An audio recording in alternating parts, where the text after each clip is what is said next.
Jackson Keller never liked favors, especially not favors for smugglers with more lies than teeth. But here he was, standing in the middle of a rusty docking bay, arms crossed, staring at a locked crate the size of a coffin. This better be scrap. Or treasure, Grask, Jackson muttered. Grask, the three-eyed merchant who always smelled like burnt oil and bad decisions, gave a toothy grin.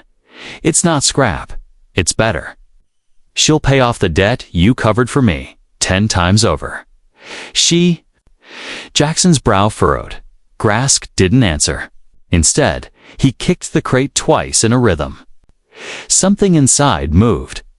Jackson stepped back, hand hovering near the blaster on his hip. Don't play games. I cleared your debt because you saved my hide during the siege on Farron Prime. That doesn't mean I buy people, the crate hissed. It opened. Out stepped a girl. She was small, not a child, but not quite a woman either. Pale skin with a faint lavender glow, bare feet, and a silver band around each wrist. Her eyes were sharp, violet, and cold like she'd already judged Jackson and found him unworthy. She didn't say a word. Jackson looked at Grask in disbelief. You're giving me a slave. No. Not a slave. Grask waved his hands. Collateral. She's a stray. Not tagged, not wanted. If you don't want her, I'll throw her in a pit somewhere. The girl's eyes didn't blink. She just stared at Jackson, head tilted like she was memorizing him. This is wrong, Jackson said, voice low. Grask sighed. Then let her rot. Or give her water. Doesn't matter. Deal's done. Jackson looked again at the girl. She had cuts on her arms, small, precise ones, like someone had been testing her skin. Her ankle was bruised, but her posture, straight. Proud, against every instinct. Screaming no, Jackson said quietly. Come with me. The girl followed without hesitation back on his ship, the Dancer's Echo. Jackson showed her a cabin basic but clean. Blankets, water, a locker. She sat on the floor, hands in her lap, silent. He placed food on the small table. She didn't move. What's your name? He asked. Nothing. Do you speak standard? Her eyes flicked toward him. Yes.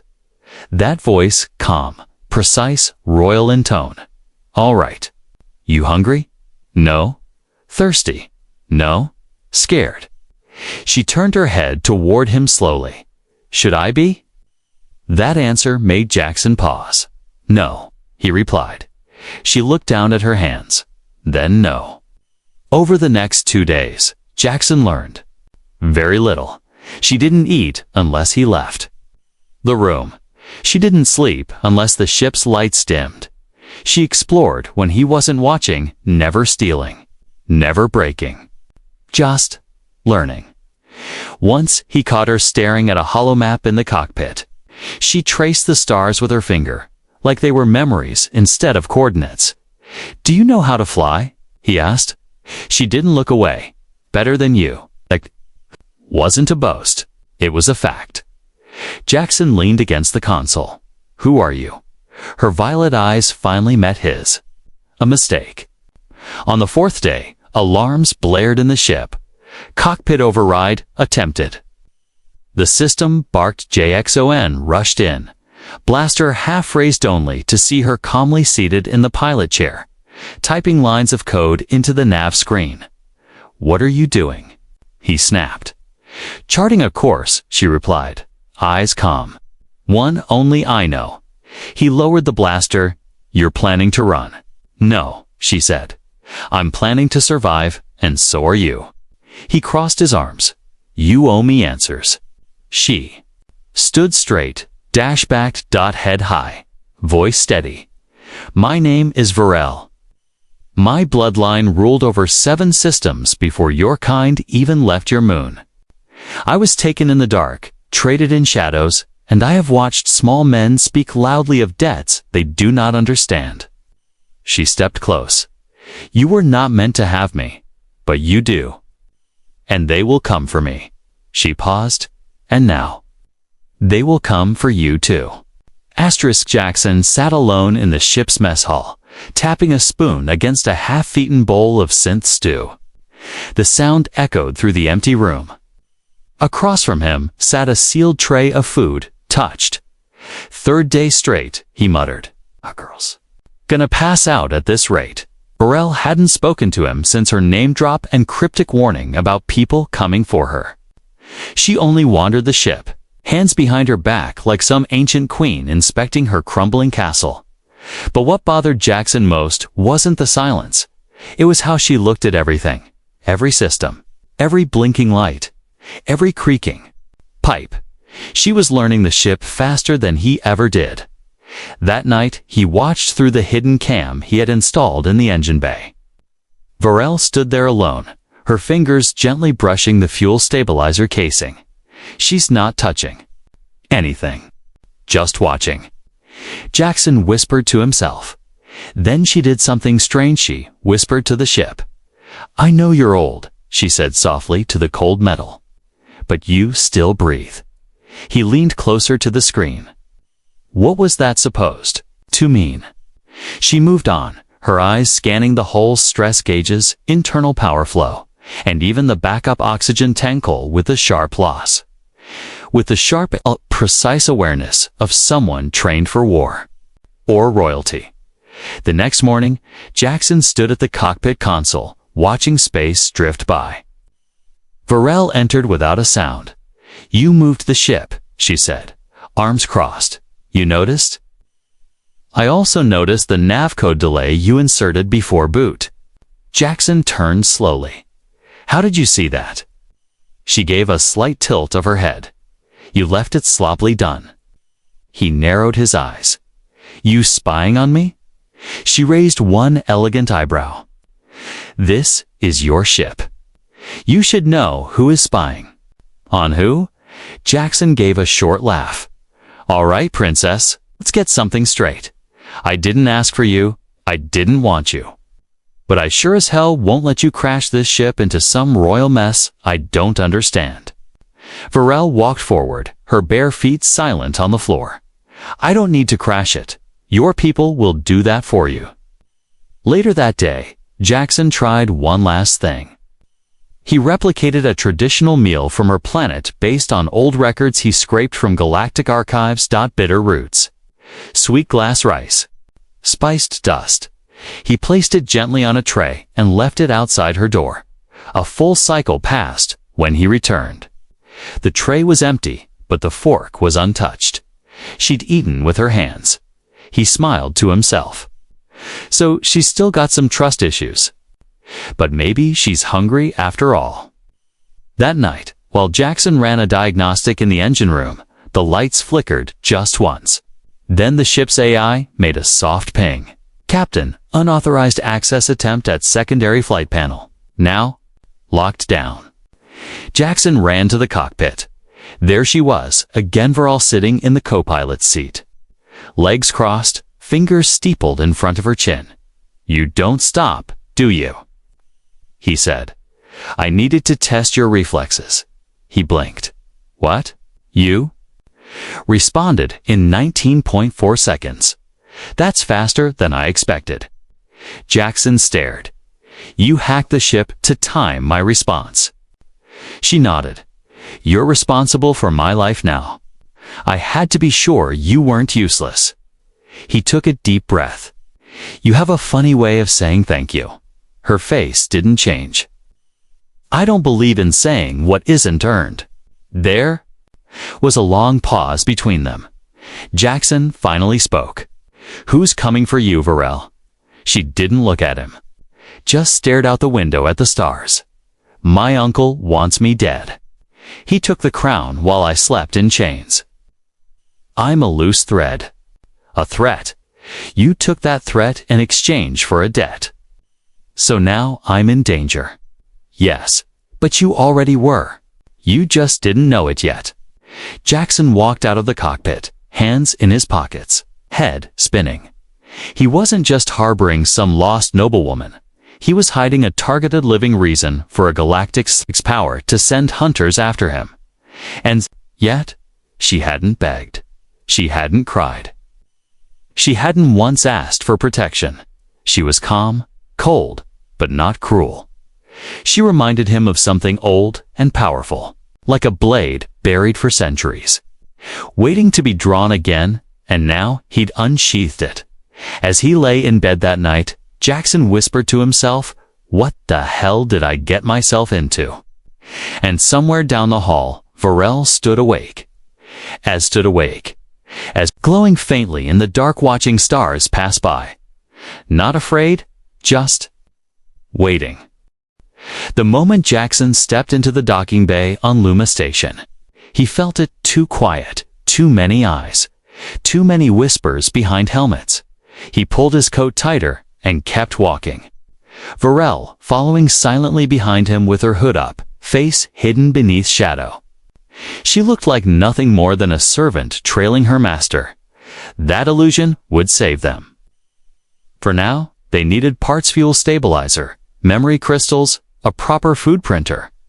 Basic things. Nothing illegal. Nothing worth attention. Yet, the merchants kept glancing sideways. One even locked his stall the moment they approached. That's when Jackson saw it. A hollyboard near the main corridor flickered, then lit up with red. Wanted, Jackson Keller. 100,000 credits, alive or dead, charges, harboring. Stolen royal asset. Interference with galactic succession. Unauthorized possession of bloodline code. The image showed his face. Clear, sharp, smiling. The same face. From his military ID 10 years ago. Jackson froze. Varel's hand slid around his wrist. Move, now. They rushed down a maintenance hall. Jackson didn't speak. He COULDN. Single quotes. He just walked faster. Heart thudding in his chest. He turned to her once they reached an empty storeroom. Did you know? Varel didn't blink. Warned you. They would come. A royal asset. That's what they called you. She nodded. I didn't steal you. They don't care. You have me? That's all that matters. Jackson kicked a crate across the floor. This isn't my fight. Varel stepped forward, voice calm. Then drop me. Leave me here. Walk away. Her words were cold, but her eyes were burning. Like she wanted him to say no. But she wouldn't beg. She never begged. Back aboard the Dancer's Echo. Jackson locked the ship into stealth mode and shut down all outbound signals. The bounty had shaken him. Not just the price. Not just the lies. It was how fast it appeared. Someone's tracking us, he muttered. No way that bounty hits the boards unless they know where we were. Varel stood behind him, hands folded.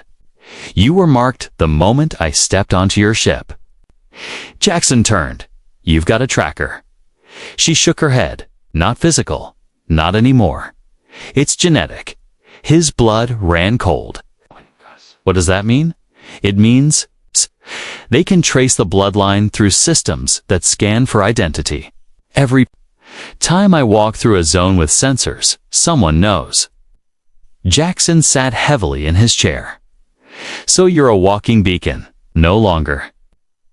She stepped forward and placed a small crystal vial on the console.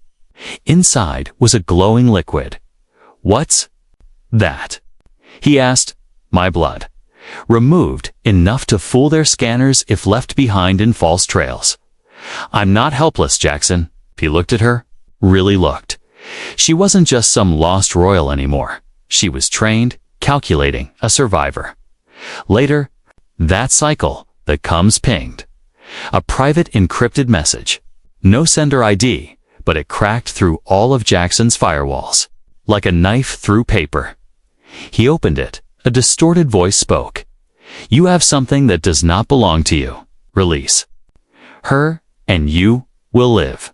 Run and you will die. She was meant to disappear, not to return. Then silence. No location. No signal trace.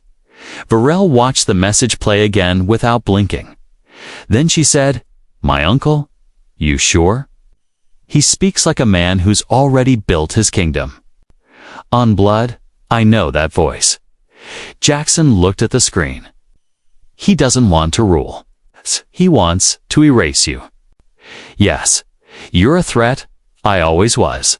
Jackson stood and faced her. Why didn't you tell me the full truth from the start? She hesitated. For the first time, I didn't think you'd believe me or care. I still might. Not. That would make two of us, she said softly. As night settled over the stars outside the viewport, Jackson locked the ship in deep space drift mode. No signals. No movement. Just a floating ghost in the dark. He sat beside the view, staring. At a small silver coin he kept from his time as a pilot, etched with the words, "Survive, adapt, protect." He had adapted now. Maybe it was time to protect, even if it meant war in the crew quarters. Varel sat cross-legged on the floor. A tiny hidden blade lay in her palm. She stared at it. Then at the stars beyond the glass. They will chase us to the edge of the stars, she whispered. Then her hand closed over the blade. But they will never cage me again. Asterisk, the first shot missed by inches. The second rocked the back of the dancer's echo like a hammer to the spine. Jackson cursed and yanked the control yoke hard to the right. The stars twisted, and Varel slammed into the co-pilot chair beside him. Red lights flashed across the console shields, weakening. Stabilizers flickering. They found us. Jackson shouted. "Vir." Elle didn't scream. She didn't panic. She leaned forward and calmly said, "Turn to heading 327. The rings of Calyx Prime are ahead." Jackson blinked. "Those rings are suicide. Ice shards the size of buildings, which is why they won't follow us," she replied. Behind them, 3 pirate-class interceptors closed in, small, fast, and armed. Their engines burned hot in the black void. Jackson gritted his teeth. "All right, princess.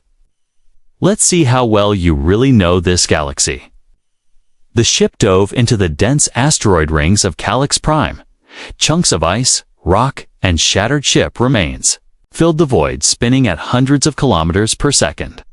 Navigating it was like flying through a storm of knives. Jackson wove between two spinning boulders. Engines overheating. Varel scanned the ring's pulse readout. Coolant. Release in 5 seconds. Now. Jackson hit the purge valve. A hiss of vapor vented from beneath the ship's belly, lowering the core temp just enough to keep flying. The first enemy ship entered the rings behind them. Faster than it should have. Jackson cursed. They've upgraded. They don't care about surviving, only catching us. The enemy fired. A blast tore past the right wing, scorching the hull, but missing anything vital. Jackson ducked under a ring fragment the size of a shuttle. "We need cover," Varel pointed to the left. There were old mining tunnels in the ice. "Go now." They zipped into a narrow tunnel barely wide enough for the Echo. The engines screamed. The hull scraped the walls. Alarms wailed. The enemy ship followed braver than expected. Jaxon snapped. "They're insane," Varel replied. "They're being paid well enough to be." The tunnel opened into a wide chamber, dark and empty, except for glowing crystals embedded in the frozen walls. "This isn't natural," Jackson muttered. "It isn't," Varel said softly. "My people mined this centuries ago. We left behind more than ore." Jackson didn't ask what that meant. Another blast rocked the tunnel behind them. "They're still coming. Then let's end it." Varel reached into her belt and pulled out a small sphere, silver, humming faintly. "What is that?" Jackson asked, eyeing it with suspicion. "An echo charge. Old tech. Only works in places like this." She stood up. He shouted, "Where are you going?" "To the airlock." "Oh, you'll die out there." She gave him the faintest smile. "Not if you buy me 30 seconds. Then she was gone. Jackson turned the ship and faced the oncoming pirate fighter. He flew straight at them head-on. "Come on, you bastards," he growled. The pirate fired. Jackson jerked the ship up just in time, letting the blast miss, but he felt it shake the bones of the hull behind them. The ice tunnel glowed suddenly, then shattered in a flash of blue-white light. The pirate ship slammed straight into the explosion, ripped apart by the echo charge's resonance. The blast rippled through the old tunnels, collapsing them with thunder that shook space itself. The dancers, tumbled out of the collapsing ring and into open space. Jackson wrestled the controls, coughing as smoke filled the cockpit. Then, a soft voice said, "Stabilizers re-engaged." He turned. Varel stood behind him, pale from the cold. Hair wet with ice, but alive. She dropped into the co-pilot chair. He stared at her. "You really were trained for this, weren't you?" "Was meant to rule," she replied. "And ruling means surviving." They limped the ship into a quiet orbit above a dead moon. Jackson began repairs. Varel patched a torn conduit with precise hands, never asking for help. At one point, Jackson said, "Back there. You could have died." She didn't look up. Both could have. He paused. "You know what scares me more than the bounty hunters?" She raised an eyebrow. "You're not afraid, not even a little." She met his eyes. "I don't have time for fear, only purpose." There was silence between them for a while. Then she said softly, "You flew well, Jackson. First compliment you've given me. Don't get used to it." Later that night, Jackson sat by the medbay, watching the bruises on his arm darken. Varel stood nearby, watching the stars again. "They won't stop," he said. "Even after today." "No," she replied. "But now, they know I'm not running anymore." He looked at her. She wasn't just a lost girl. She was starting to look like a queen. And that scared him more than the bounty ever could. The warning lights flashed red. Oxygen was dropping. The dancer's echo had taken too much damage in the asteroid rings. Shields were nearly gone. The backup systems were failing. They needed help, or they weren't making it to the next sunrise. "Nearest planet is Valmora Station," Jackson muttered, scanning the charts. One jump, barely within range. Varel stood behind him, arms crossed. "Valmora is neutral. No military presence. But, she hesitated. "They sell information. Fast." Jackson looked at her. "So the moment we dock, they'll know I'm here." He thought for a moment, then gave a tired smile. "Well, we're already wanted. Might as well breathe while we're at it." Valmora was a floating bazaar. Ships of every kind, civilian, pirate, merchant, drifted in and out of the docking rings. The station didn't ask questions, as long as you paid. But everyone watched. Eyes peeked from shadows. Whispers followed them down the steel corridors. Varel kept her hood low, and Jackson walked beside her like a bodyguard, or a bounty hunter with a prize. They entered a small medical booth near the central market. The medic, an old reptilian creature with 4 arms, blinked.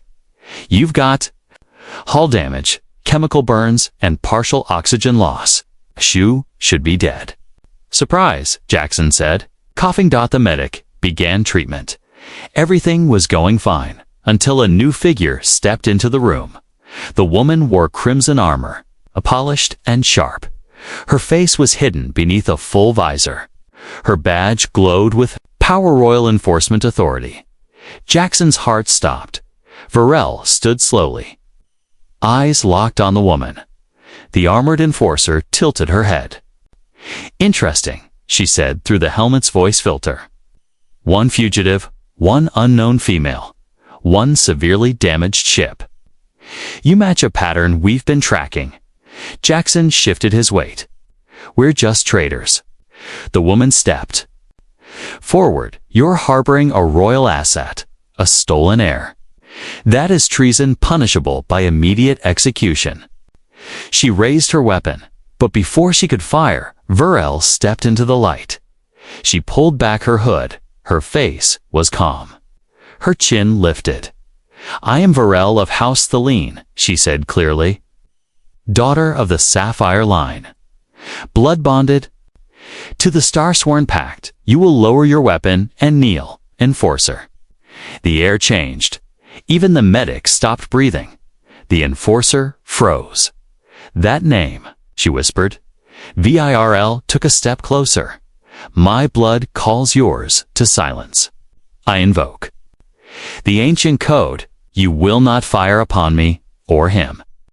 For a full minute, the armored woman didn't move. Then, slowly she dropped to one knee. Jackson stared, wide-eyed. "I didn't know," the Enforcer said. "They told us you were a fraud." Varel's voice remained strong. "Lee, because my return means his power ends." She walked over, gently placed a hand on the woman's shoulder. "Leave, and forget you saw me." The Enforcer stood, nodded once, and vanished. Jackson leaned against the wall, still stunned. "You didn't even flinch." Varel's voice was softer now. "I knew my words would bind her. But if they didn't?" She turned toward him. "Then I would have died standing." Jackson laughed, breathless. "You're scary, you know that?" Her expression didn't change. "Good." Back on the ship, Jackson ran repairs in silence. His hands shook a little. Not from fear, but from awe. He had seen soldiers bow to generals. Pirates obey gold. Even kings yield to warlords. But he'd never seen someone kneel just because of blood. She hadn't pulled a weapon. She hadn't threatened. She'd spoken and someone powerful obeyed. He looked across the room, where Varel sat sewing a tear in her sleeve. "You really were a princess." "I still am," she replied quietly. He hesitated. "Why haven't you ordered me to do anything?" She looked up. "Because you chose to help me without knowing who I was. That makes you more than a subject. It makes you free." That night, he couldn't sleep. His thoughts spiraled. Bounties, war, royal blood, powerful enemies.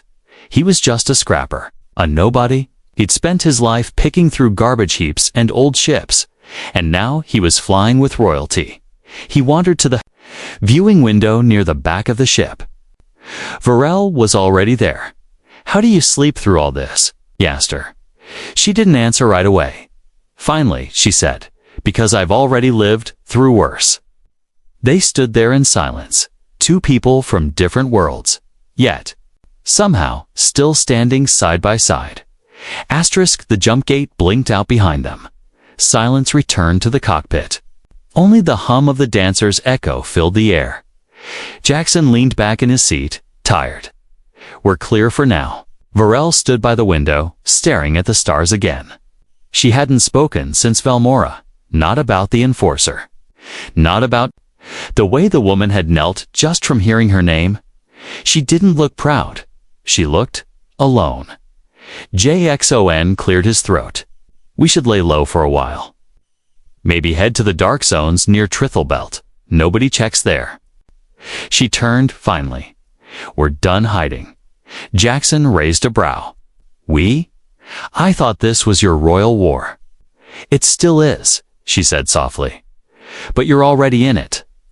They landed on a small, abandoned outpost, orbiting a dying gas giant. The station was cold, half buried in rust and darkness. But the air was breathable, and it still had power in one core. It was enough. Jackson worked while Varel wandered the halls. The place used to be a listening station during the old border wars. Now it was just dust, silence, and echoes.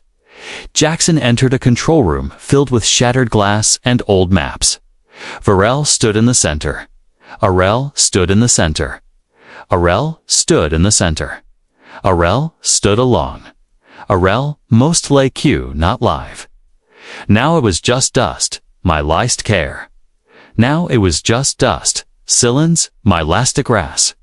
As Arel my laugh, my well a squirts, my laugh. I perfect, where, my L. We are my lis, my day to see by a quasi-node. By convad me the said exicid, it is alkoli lad be sapikakog exeliets a seekit kaiselits it's stickit with our eye accusidit to begins it's with a biggest. Single ancient symbol was glowing on the floorhouse Thaline's crest. A sapphire spiral with a burning star at its center. You brought me here on purpose, he said. She nodded. This is where I made my first oath, she said quietly. When I was 12, before everything fell. Jackson crossed his arms. Why bring me? Varel turned toward him. I need a choice. They sat in silence on the old floor. Only dim starlight filtered through the broken windows. I can't take back the throne alone, Varel began. I have loyal followers scattered, hiding. I have names, codes, safe points, but I can't reach them all without help. Jackson looked at her. You're asking me to join your rebellion? No. She shook her head. I'm giving you a way out. He blinked. Come again? I can wipe the ship's memory. Clean your ID, you'll vanish. A fresh name, a quiet life. No more bounty. No more danger. Jackson stared at her, confused. And what happens to you? She looked down. I continue alone. Or I die trying. The weight of her words filled the room. Jackson leaned back, staring at the cracked ceiling. You really planned all this, didn't? You know, she admitted. But I prepared for the day it would come. Jackson stood and began pacing. You want to know the truth? He said. Before I met you, I didn't believe in causes, or crowns, or saviors. Varel didn't speak, he continued. You were just another piece of cargo to me. Something broken, abandoned, wrapped in silence. But now, he looked at her. You still scare me, Varel. Oh. The way you speak, the way you know things. She stood slowly, facing him. But you never forced me to stay. Never threatened me, never begged. He sighed. That counts for something. She stepped closer, voice calm. So choose. Now, I won't ask again. Jackson looked into her eyes. Not cold, not royal, but real. He nodded. I'll stay. I'm with you. Her shoulders relaxed, just a little, barely noticeable.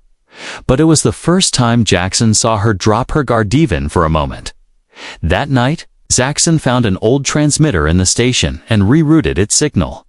Varel watched him work, sending a message. Yeah, he said. I figured if I'm in your war, we might as well start calling in your allies. She smiled faintly. They won't trust you. Then I'll earn it. He paused, looking at her. But you'll need to give me a title. She raised a brow. What kind? He smirked. Can't be your bodyguard. Sounds boring, co-commander. Too formal partner. Jackson hesitated, then nodded slowly. I can live with that. Later, as the station drifted through silent space, the old beacon came to life. The message was simple. The princess lives. The bloodline stands. We rise. And across the galaxy, in hidden corners, broken ships. And rebel campsites opened. Hope stirred, and old loyalties remembered their oaths. 3 weeks later, the galaxy burned in whispers. The message had reached them all. The princess lives, and now.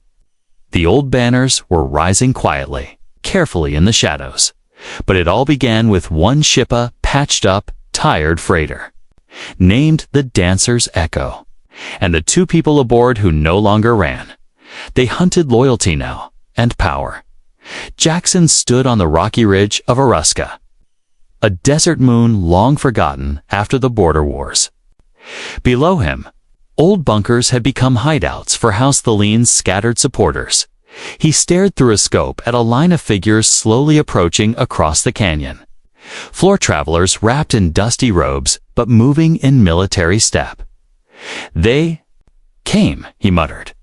Varel stood beside him in full armor's leek, black with sapphire markings. A crownless princess, yet more commanding than any ruler. They remember, she said. They never stopped. Jackson lowered the scope and turned to her. So what now? Big speech? Secret handshake? She gave the smallest smirk. You do. The talking? They know you're the one who flew me through fire. He blinked. Wait, what? Me? I'm not the heir. No, she replied softly, but you were the first to believe I still mattered. In the makeshift war room deep inside, the canyon base, Varel's followers stood in silence as she addressed them. Her voice echoed calm, strong. I was traded like cargo, forgotten by my own blood, meant to disappear. She paused, but I survived.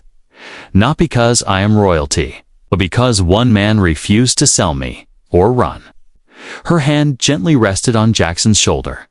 Let this be our beginning, not a return to the old throne, but the rise of something better. For those who've been ignored, for the bloodlines and the bondless. She lifted a small symbol carved into Crystal's new crest, a burning star, held in human hands. Over the next days, the base came alive. Old commanders offered troops. Technicians patched together starfighters. Scouts brought news from other systems of sympathizers ready to act. Jackson trained with the troops, working. On tactics, he wasn't a noble. He wasn't a legend. But when he spoke, they listened, because he stood beside her, not beneath, not behind, beside, one night. After sending out another encrypted call for allies, Jackson found Varel alone near a pool of glowing crystal and old natural spring deep beneath the base. She looked softer here. Less war, more human. I never thanked you, she said, not looking at him. For what? He asked. For choosing me when I had nothing. Jackson stepped closer. You weren't nothing. You were just hidden. Varel turned toward him. I was angry when I first met you. I thought you were like the others, another buyer. Another prison? But you never asked for anything. Jackson chuckled. Well, maybe I should have asked for a bonus. She smiled fully. This time, it was the first time she'd truly smiled. Since he met her the next morning, a new fleet was ready. 12 ships, light, fast, marked with the new symbol. They would strike key stations in the coming days surgically. Cleanly. No blood if it could be helped, but power must shift. Jackson stepped onto his ship and found Varel already waiting in the co-pilot seat. Going together. He asked, she nodded. Always, he sat down, powered up the engines. You know, not long ago, I was just a guy looking for ship parts. Now I'm leading a rebellion with a princess. You're not, she said softly. He blinked. I'm not, no, she smiled. You're leading it with me. And I'm not a princess anymore. He turned to her. Then what are you? She looked forward, her eyes glowing faintly as stars filled the viewport. I'm the woman who's going to change the galaxy. With a human who reminded me I could. As the dancer's echo rose into the stars again, flanked by loyal ships and warriors reborn, Jackson looked at the stars differently. He used to fly through them to escape doubt. He flew to fight for something, and he wasn't alone, because the girl, once sold as debt, was no longer a prisoner. She was power, she was voice, she was fire, and she walked beside him,